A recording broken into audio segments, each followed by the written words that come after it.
읽겠습니다. 내게 있는 믿음을 하나님 앞에서 스스로 가지고 있으라. 자기가 옳다 하는 하는 바로 자기를 정죄하지 아니하는 자는 복이 있도다.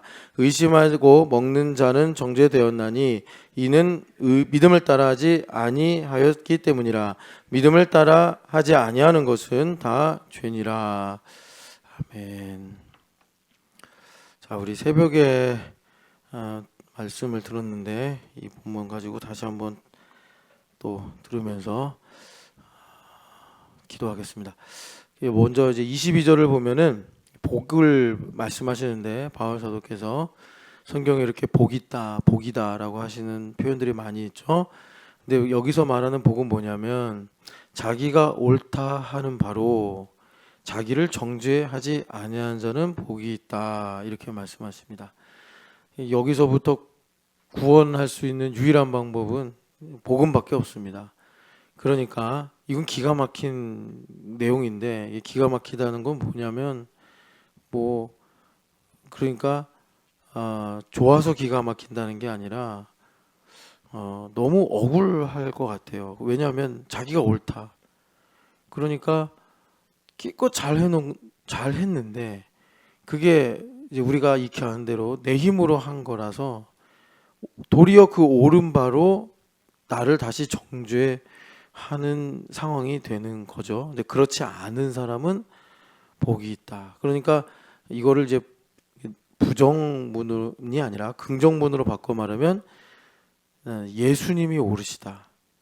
예수님이 옳으시다는 바로 구원을 받는 자는 복이 있다. 이렇게 우리가 바꿔서 말하면 똑같아요.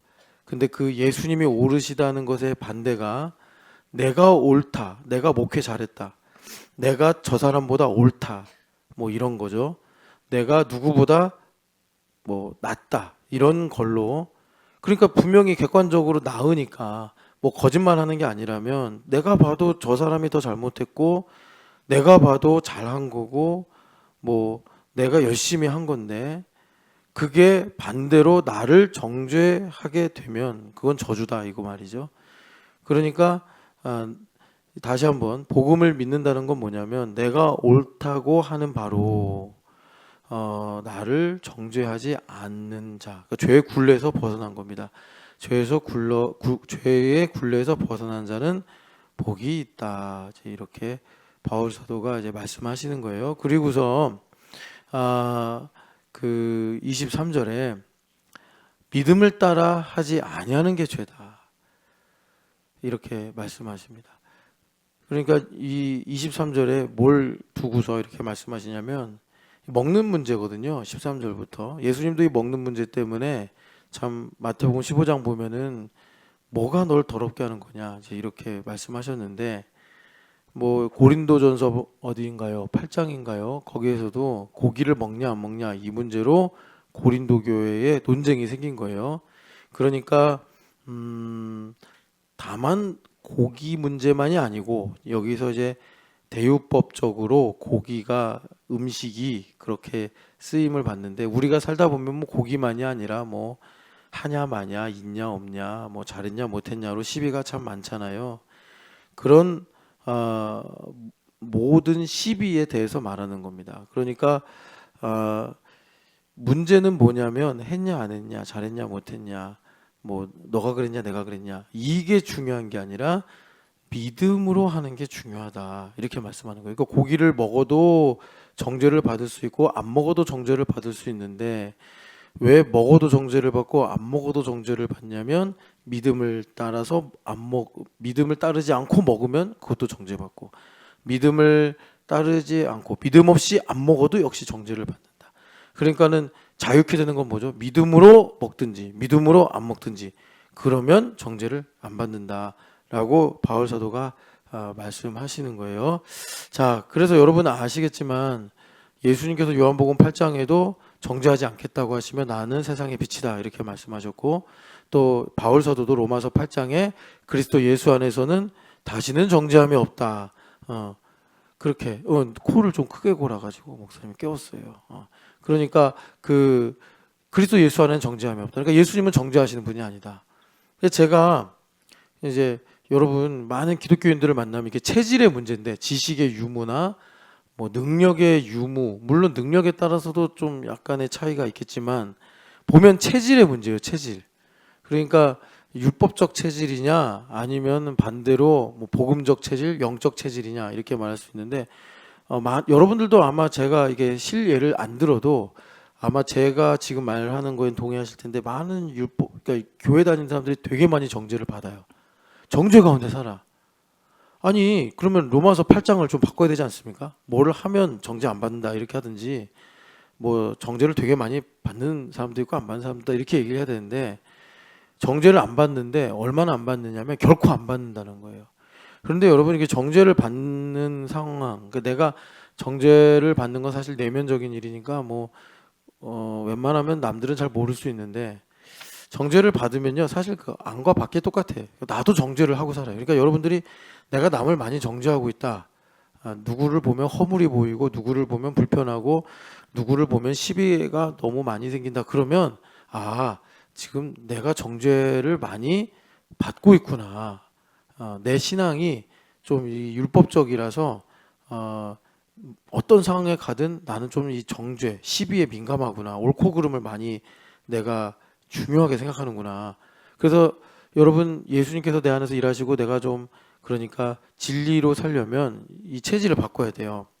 그래서 이걸 우리가 잘 한번 정리를 해야 되는데 아침에 본 건데 요한복음 3장을 다시 한번 보고 그리고 좀 더 말씀을 듣고 기도하겠습니다. 오늘은 좀 제가 약간 서두르는 느낌이 있는데 왜 그러냐면 내일 아이들이 민속촌을 가야 되는데 근데 이제 여기 또 철회하시는 분들이 또 운전을 하셔야 돼요. 그래가지고 졸면 안 되니까 그래서 되게 좋아하시네요. 자, 3장 16절부터 18절까지 같이 읽겠습니다. 하나님이 세상을 이처럼 사랑하사 독생자를 주셨으니 이는 그를 믿는 자마다 멸망하지 않고 영생을 얻게 하려 하심이라. 하나님이 그 아들을 세상에 보내신 것은 세상을 심판하려 하심이 아니요 그로 말미암아 세상이 구원을 받게 하려 하심이라. 그를 믿는 자는 심판을 받지 아니하는 것이요 믿지 아니하는 자는 하나님의 독생자의 이름을 믿지 아니함으로 벌써 심판을 받은 것이라. 아멘. 여기 보면은 예수님을 하나님께서 보내셨는데 보내신 목적이 있어요. 복잡하게 설명 안 해요. 여기 심판이라는 단어가 계속 많이 나오는데 여러분들 성경에 주석이 달려 있으면 그 주석을 따라 뭐가 있냐 봤더니 또는 정죄 이렇게 써 있습니다. 그러니까 의역을 한 게 심판이라는 거고 원래 직역을 하면 정죄라는 말이에요. 그래서 정죄라고 바꿔야지 로마서하고도 맥락이 맞고 나중에 성령 하나님께서 세 가지 사역을 하시는데 죄에 대해서 심판하고 의에 대해서 책망하고 또 이 세상에 대해서 심판하신다 이런 말씀이 있어요. 그것도 다 정죄, 책망, 판단 이런 뜻입니다. 그래서 예수님을 이 땅에 보내셨는데 우리가 이거를 성경 말씀이니까 여러분 말씀보다 위대한 거 없잖아요. 말씀보다 정확한 거 없잖아요. 예수님 왜 보내셨다고요? 주님께서 딱 집어서 말씀하십니다. 정죄하려고 보낸 거 아니다. 그러니까 세상을 심판하려 하심이 아니요 세상을 정죄하려 보내신 게 아닌데 이 기독교가 산으로 가다 보니까 예수님을 믿는 사람들 모아놓고 계속 허물만 찾고 죄만 지적하고 그러고 있단 말이에요. 그리고 제가 여러분들에게 누누이 말씀드리는 게 예수님을 믿는 목적은 죄를 안 짓는 게 아니라 죄를 이기는 거다. 죄를 이기는 방법은 내가 하나님의 뜻을 행하며 사는 것밖에 없다. 어두움을 몰아내는 방법은 불을 켜서 빛을 밝히면 된단 말이에요. 어둠이랑 내가 씨름할 필요가 없다고. 빛을 비추면 어둠은 저절로 사라지는 거예요. 내가 하나님의 뜻이 무엇인지 알고 하나님의 영광을 위해 살아가면 당연히 죄는 그냥 그 진짜 거머리처럼 딱 붙어 있는데 저도 거머리에 붙어본 적은 없지만 거머리가 붙어 있는데 이거를 막 손으로 잡아 뜯으려고 그러면 살도 뜯겨져 나간대요. 그러니까 소금을 이렇게 뿌리면 그냥 툭 떨어져 간대요. 거머리가. 죄도 그런 거란 말이에요. 하나님을 위해 살면 죄도 툭 떨어져요. 정죄를 안 받는데 예수님 믿는 사람들이 이정훈 교수가 이제 목사님 되셨잖아요. 그분이 하신 말씀대로 불독교, 유독교, 그러니까 유교적 기독교. 우리 교회의 중요한 그 신앙의 태제가 하나가 있는데 그게 뭐냐면 일본 선교 때문에 그런 거예요. 크리스찬 재패니즈냐, 재패니즈 크리스찬이냐 이 문제. 그러니까 크리스찬 재패니즈가 돼야 되는데 일본 사람들 보면은 일본적 기독교인이 되어버려 있는 거예요. 우리도 마찬가지라는 거예요. 내가 예수님을 믿는데 복음적, 성경적, 영적 그리스도인이 돼야 되는데 불교적 그리스도인. 이게 뭐 내가 불교 뭐 불경을 읽지도 않았고 뭐 불교 가서 내가 배워본 적도 없지만 문화 속에 5,000년 역사, 1,000년 역사 이 안에 유교도 있고 불교도 있고 뭐 민간 신앙도 있고 토테미즘도 있고 샤머니즘도 있고 이러니까는 내가 나를 향한 하나님의 분명한 뜻을 알지 않으면 다 이제 그런 것랑 믹스가 돼 있어가지고 기독교 말고 모든 종교는 선한 걸 말하든 뭐 대단한 걸 말하든 간에 다 율법이고 다 정죄예요. 그래서 구원이 없는 거예요. 그래서 예수님 이 땅에 오신 것은 우리를 심판, 정죄하려 하심이 아니요 여기 보니까 우리를 구원을 하시려고 오신 것이다. 그래서 이 말씀 때문에 예수님께서 요한복음 8장에 나도 너를 정죄하지 아니하노니 하시면서 세상의 빛으로 그 여인을 구원하시는 말씀이 있단 말이에요. 그래서 여기 18절 보면은 유일하게 딱 하나 정죄가 있어요. 유일한 정죄. 예, 이거는 사실 우리를 살리는 정죄인데 복음 안에 있으면 뭐만 남았냐? 예수님을 안 믿는 것만 정죄를 받는단 말이에요. 그러니까 내가 살면서 많은 문제를 만나요. 그러니까 문제를 만나면 다 정죄를 받아요. 고린도전서 15장의 말씀처럼 사망아 너의 무기는 뭐냐 이렇게 바울 사도가 마치 조롱하는 말씀으로 선포하시는데 그러니까 너의 무기는 너의 쏘는 것은 죄요 죄의 권능은 율법이다. 이 말씀 뭐냐면 원수마귀가 율법을 가지고 와서 정죄한단 말이에요. 성경 말씀을 가지고 정죄한단 말이에요. 죄책감, 죄의식을 심어주고 또 율법이 단지 성경 말씀만이 아니라 크게 보면은 우리가 이 땅에 살면서 뭐 먹고 마시고 입고 하는 모든 것이 다 사실 율법이에요. 그러니까 내가 그런 모든 걸로 걱정하고 염려하고 싸우고 이게 다 정죄를 받는 거예요. 그런데 그리스도 예수 안에 있으면 결코 정죄함이 없다. 그러면 그런 모든 것들은 나에게 어떤 것을 가리키냐면 예수님을 믿어야 된다라는 느낌표고 예수님을 믿어야 된다라는 화살표란 말이에요. 그러니까 우리가 그리스도 예수 안에 있으면 뭐 세상이 주는 염려나 근심이나 슬픔이나 내가 가지고 있는 아픔 때문에 오는 두려움이나 또는 여러 고통이나 아니면 내가 성경 말씀을 많이 배우다 보니까 나 자기중심성이 내가 율법적 경향으로 인해서 높아지면서 그걸로 정죄를 받거나 하여튼 모든 것은 다 나에게 예수님을 믿어야 된다라는 느낌표, 예수님을 믿는 곳으로 가야 된다라는 화살표지 이제는 더 이상 나에게 정죄가 되지 않더라라는 것입니다. 그래서 정죄는 오직 하나만 남았다. 뭐라고요? 예수님을 믿느냐 안 믿느냐. 예수님을 안 믿으면 정죄요. 예수님을 믿으면 구원이다. 지금 이렇게 말씀하시는 거예요. 그러니까 우리에게 지금 당면한 가장 중요한 그러니까 선택이요 결정의 문제는 뭐냐면 내가 예수님을 믿느냐 안 믿느냐.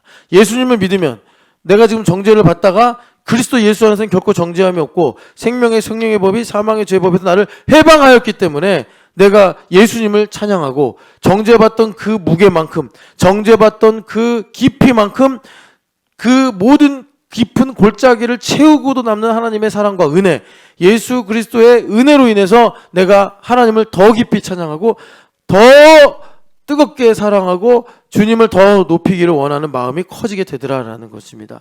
그래서 그 정죄는 이것이니. 자, 그래서 여기 19절에 정죄에 대해서 더 말씀하시는데 이걸 우리가 잘 이해를 해야 돼요. 그러니까 여러분 이 문제가 해결이 안 되면 계속 갈라디아서의 문제에서 맴맴 도는 거예요.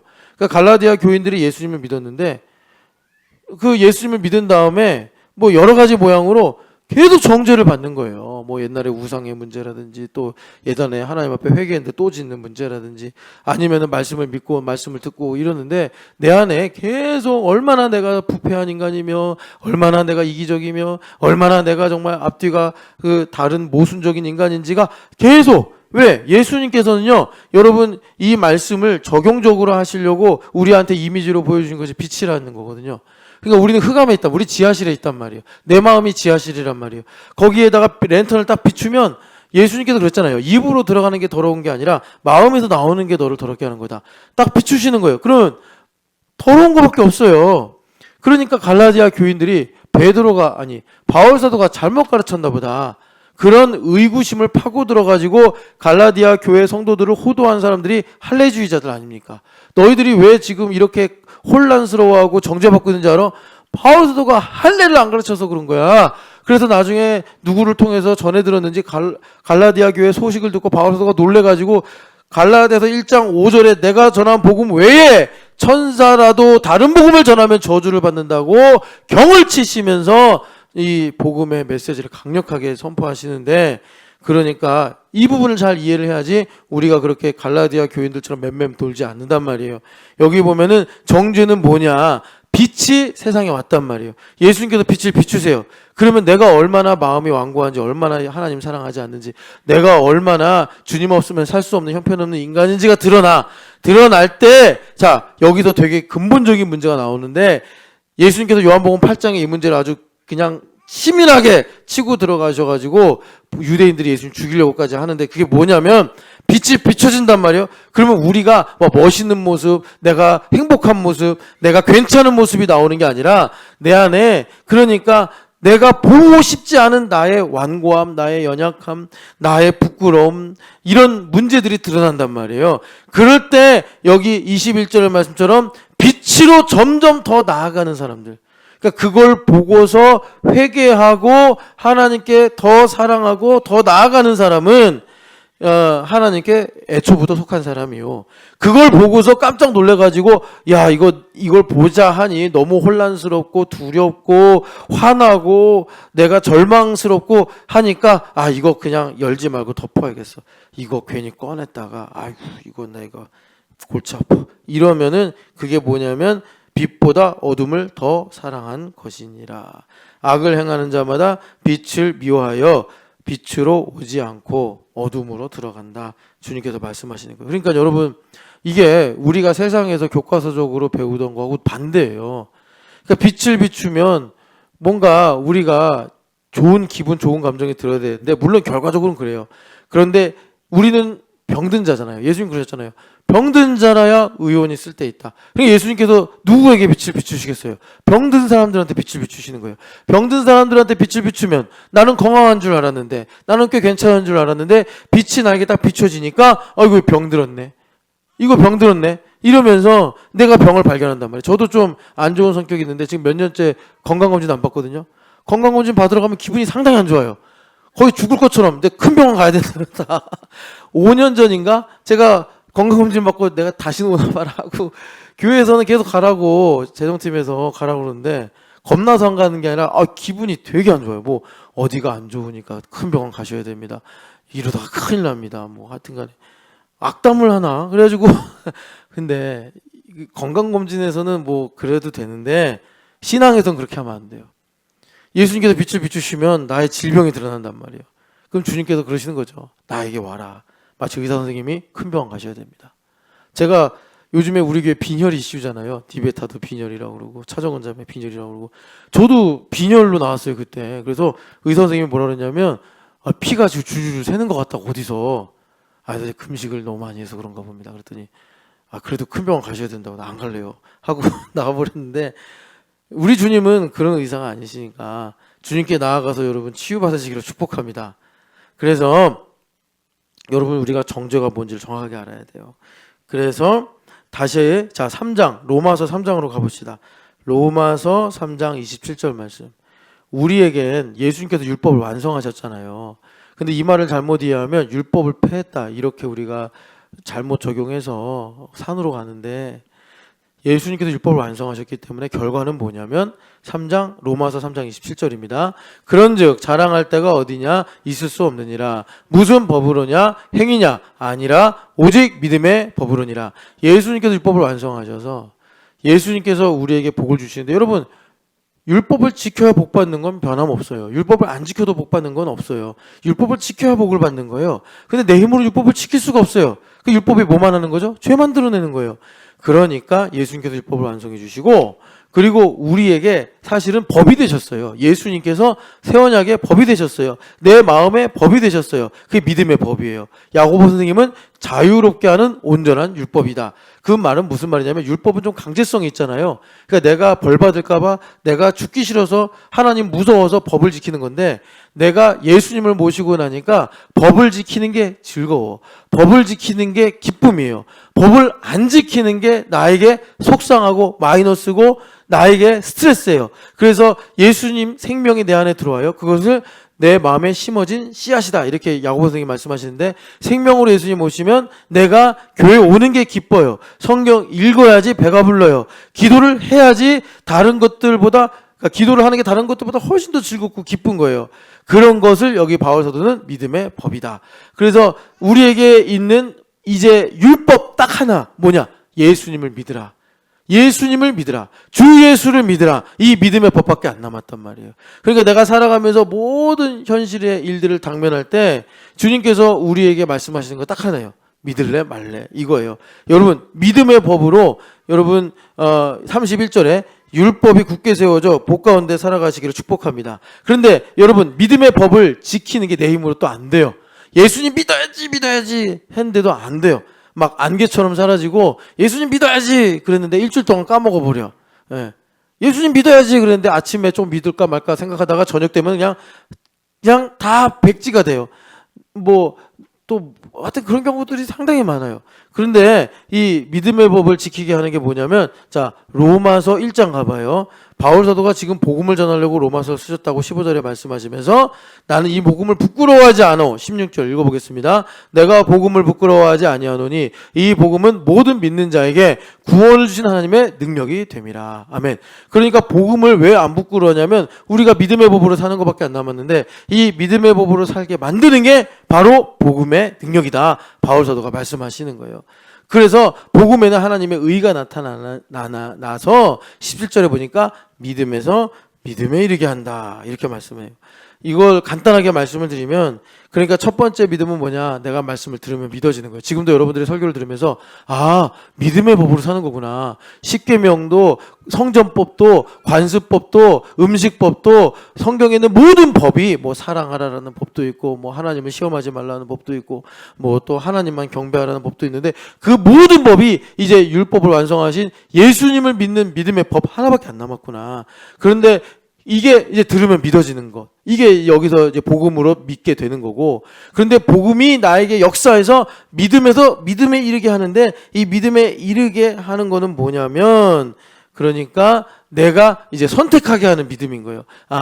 그러니까 믿음의 법이 나를 살리는구나. 들을 때 믿어져요. 그래서 내가 믿음의 법으로 선택하는 거예요. 내가 어떤 스트레스가 왔어요. 그럴 때 내가 스트레스로 정죄를 받고 있으면 예수님을 더 뜨겁게, 더 간절히, 더 깊게 믿으라는 주님의 뜻이구나 하고 믿고 살아가게 선택하는 것, 그게 믿음에 이르는다 말씀하시는 것입니다. 복음의 능력이 우리를 그렇게 살게 한다고 말씀하세요. 여러분, 예수님을 믿는 믿음으로 살아가시길 축복합니다.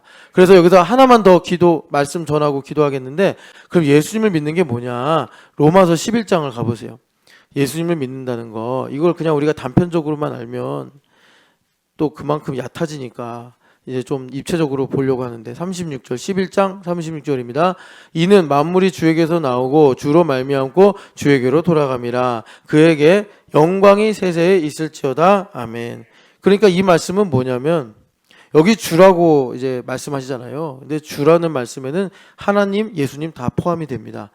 그래서 하나님께서 나의 알파 오메가 되신다. 계시록에 보면은 하나님께서 알파와 오메가시다라고 먼저 선포하고, 그리고 하나님 보좌 우편에 계신 예수님께서 그 지위를 얻으셔서, 하나님께서 내 아들이다라고 선포하셨잖아요. 그 지위를 얻으셔서 계시록 22장에 예수님께서 알파 오메가요, 시작과 마침이요, 처음과 나중이 되셨다라는 거예요. 그러니까 예수님이 나의 시작과 끝인 거예요. 그게 예수님을 믿는 거예요.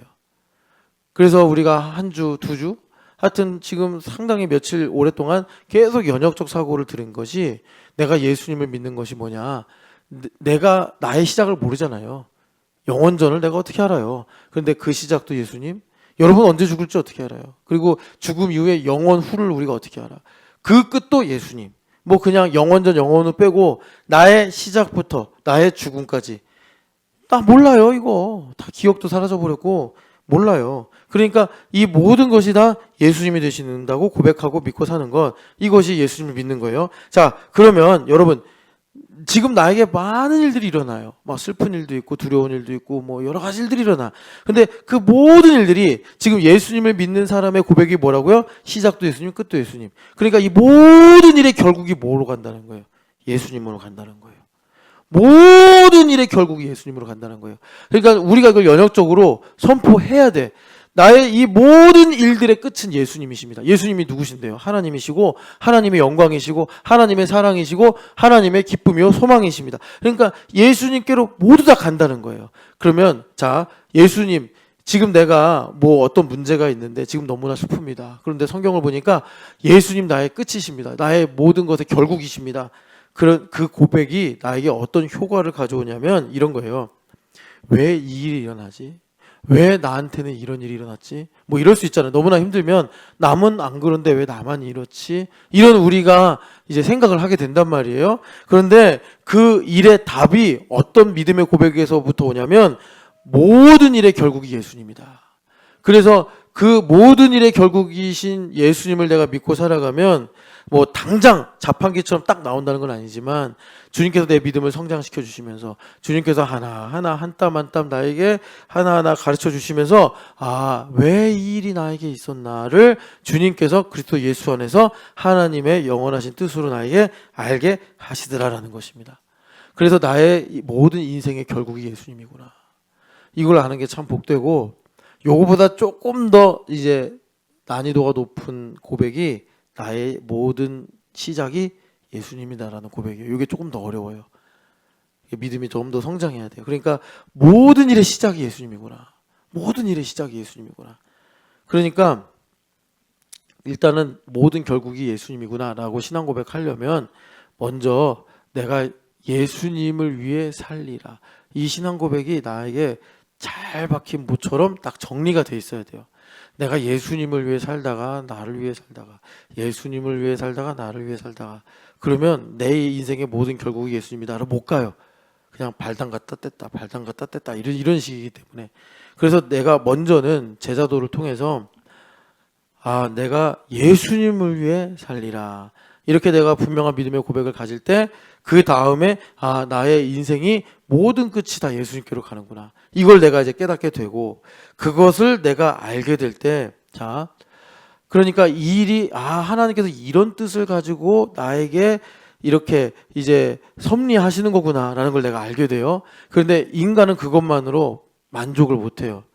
그러니까 그 하나님께서 이루실 뜻의 영광과 사랑과 능력의 풍성함이 그래서 바울 사도가 뭐라고 그러셨냐면 성령 하나님께서 지혜와 계시형으로 나에게 부어주시면 하나님의 부르심의 소망이 얼마나 큰지 하나님의 그 영광이 얼마나 풍성한지 하나님의 능력이 얼마나 큰지를 알게 하신다. 이렇게 말씀해요. 그러니까 내가 모든 일의 시작이 예수님이셨구나 라는 것을 알게 되면은 우리에게 하나님께서 주신 하나님의 뜻이 처음에는 아, 이거구나라고 내가 아는데 여기서 멈춰버리면 또 다가오는 많은 현실의 문제들과 변화무쌍한 여러 가지 나의 마음의 일 때문에 그게 그냥 박제된 것처럼 그냥 모셔만 놓는 상태가 돼요.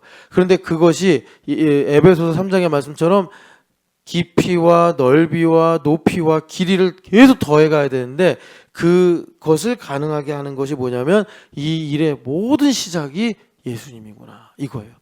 그러니까 여러분 이 모든 일의 시작이 예수님이라는 거는 그러니까 무슨 뭐 신비로운 계획이 아니라 성령 하나님께서 나에게 지혜를 주시면 지금 내가 신촌연합교회에 있는 이런 모든 일을 위해서 하나님께서 나를 뭐 내 기억이 닿는 한까지 혹은 내가 깨달을 수 있는 데까지 섭리하셨다는 것을 깨닫게 되어서 나의 오늘의 교회됨이 풍성하게 되어서 나의 삶을 채우고도 남게 하시는 은혜가 되더라라는 것입니다.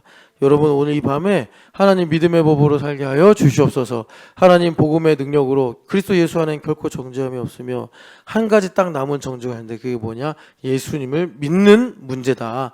그래서 나의 인생의 모든 것은 예수님을 믿느냐 안 믿느냐인데 예수님을 믿는다는 건 뭐냐? 예수님을 나의 시작과 끝으로 고백하는 거다. 예수님을 나의 끝으로 고백한다는 거는 그냥 끝에 가면 예수님 있어 이렇게 믿는 게 아니라 이 모든 일의 결국이 예수님께로 간다. 아까 로마서 11장 36절의 말씀처럼 모든 만물이 하나님께로 돌아간다. 하나님께로 돌아간다는 것은 그냥 뭐 흘러가다가 거기서 멈춘다는 얘기가 아니라 하나님께 영광이 되고 하나님께 찬송이 된다, 이것입니다.